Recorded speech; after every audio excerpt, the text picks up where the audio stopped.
اور کتنے خطرناک ہیں ان کو بھی ذرا سماعت کر لیجیے۔ اللہ تبارک و تعالیٰ اپنے مقدس کلام کے اندر ارشاد فرماتا ہے والذین یکنزون الذھب والفضة ولا ينفقونها فی سبیل اللہ، اور وہ لوگ جو سونے اور چاندی کو جمع کرتے ہیں اور راہ خدا میں ان کو خرچ نہیں کرتے، فبشرہم بعذاب علیم، انہیں دردناک عذاب کی خوشخبری سنا دو۔ دردناک عذاب کی خوشخبری، کیسا دردناک عذاب ہوگا اس کی تفسیر بھی قرآن کی آیت سے پتہ چل جاتی ہے۔ یوم یحمى علیہا فی نار جہنم فتکوی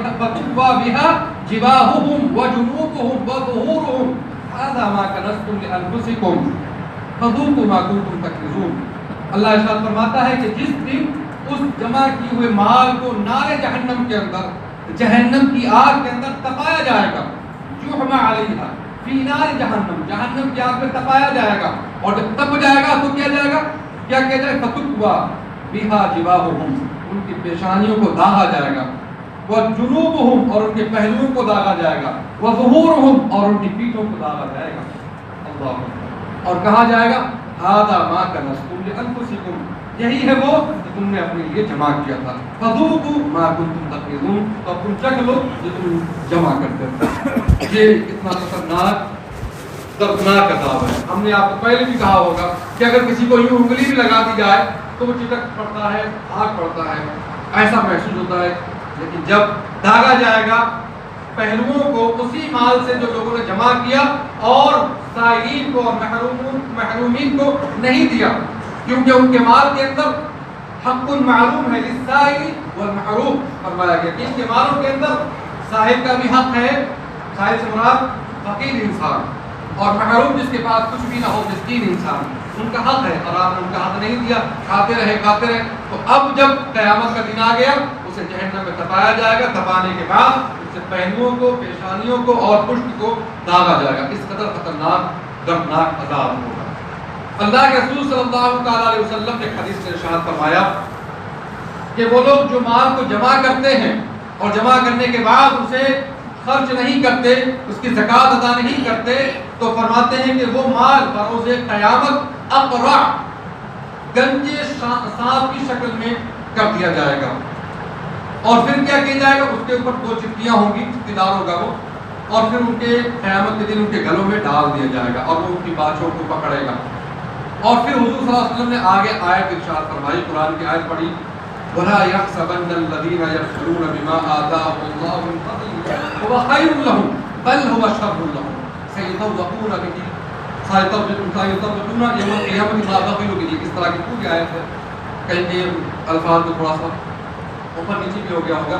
لیکن اس کا مفہوم یہ ہے کہ پیارے آقا صلی اللہ تعالی وسلم نے ارشاد فرمایا وَلَا يَحْسَبَنَّ الَّذِينَ يَبْخَلُونَ بِمَا آتَاهُمُ اللَّهُ مِنْ فَضْلِهِ هُوَ خَيْرٌ لَهُمْ، وہ لوگ جو اپنے مالوں میں بخل کرتے ہیں، کنجوسی کرتے ہیں اور اسے خرچ نہیں کرتے، تو پھر کیا کیا جائے گا، سَيُطَوَّقُونَ، تو ان کو جو جس مال میں وہ بخل کرتے ہیں قیامت کے دن طوق بنا کر کے ان کے گلے میں ڈال دیا جائے گا، حالانکہ وہ سمجھ رہے ہوں گے یہ ان کے لیے بہتر ہے، وہ خیر لہم، وہ سمجھتے ہیں کہ یہ ان کے لیے بہتر ہے، بل هو شر لہم، بلکہ یہ ان کے لیے برا ہے۔ تو جو لوگ بھی مال کو جمع کرتے ہیں اور بخل کرتے ہیں، اپنی ذات پر بھی کنجوسی کرتے ہیں، اپنے بچوں پر بھی کنجوسی کرتے ہیں، اور جو سائل اور محروم کا حق ہے وہ نہیں دیتے، تو اس بات کو یاد رکھیں کہ وہ ان کے لیے بہتر نہیں ہے۔ وہ یہ سمجھتے ہیں، یہ نہ سمجھے کہ وہ ان کے لیے بہتر، وَلَا يَحْسَبَنَّ الَّذِينَ فرمایا، یہ نہ سمجھے کہ وہ ان کے لیے بہتر ہے، بل هو شر لہم، بلکہ یہ ان کے لیے برا ہے، اور قیامت کے دن اس کا طوق بنا کر کے گردن میں ڈال دیا جائے گا۔ تو فائدے بھی ہیں اور نہ دینے والوں کے لیے اذیتیں بھی ہیں، تکلیفیں بھی ہیں۔ تو عزیزان محترم، ہمیں چاہیے کہ ہم فائدے کی طرف دوڑیں، ہمیں چاہیے کہ ہم کس کی طرف دوڑیں، فائدے کی طرف دوڑیں۔ فائدہ کیا ہے؟ اللہ رب العزت فرماتا ہے وَسَارِعُوا إِلَىٰ مَغْفِرَةٍ مِّن رَّبِّكُمْ وَجَنَّةٍ عَرْضُهَا السَّمَاوَاتُ وَالْأَرْضُ، اپنے رب کی مغفرت کی طرف دوڑو اور اس جنت کی طرف دوڑو جس کی چوڑائی زمین و آسمان کے برابر ہے، جو تیار کی گئی ہے ان لوگوں کے لیے الذین ينفقون فی السراء والضراء، جو ہر حال میں خرچ کرتے ہیں، تو خرچ کرنے والے بنیے اور اس جنت کی طرف دوڑیے جس کی لمبائی اور چوڑائی زمین و آسمان کے برابر ہے۔ اللہ تبارک و تعالیٰ کی بارگاہ میں دعا ہے کہ ہمیں کہنے سننے سے زیادہ عمل کی توفیق عطا فرمائے اور اپنے نفع و نقصان کے بارے میں سوچنے سمجھنے کی توفیق